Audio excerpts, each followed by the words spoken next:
In this guide, I will be showing you guys how to turn on extended thinking on Claude AI. Let's get started. First, launch your Claude AI. You can either use the app or the web version. Make sure you have already logged into your account.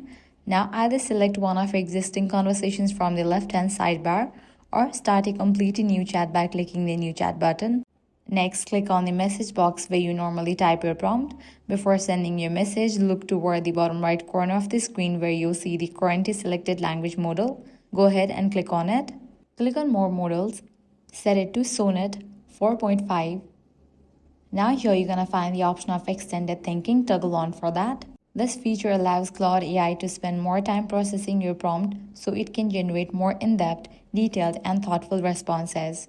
It's especially helpful for advanced writing tasks, brainstorming, technical explanations, planning projects, or anything that requires stronger reasoning capabilities. Once you have enabled this, simply type your prompt like you normally would and press enter. Claude will now take a little longer to process a request compared to standard replies, but in return, you'll usually get much longer and more comprehensive responses with improved detail and structure.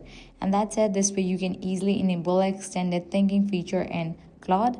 If this guide was helpful, do not forget to like, share, and subscribe.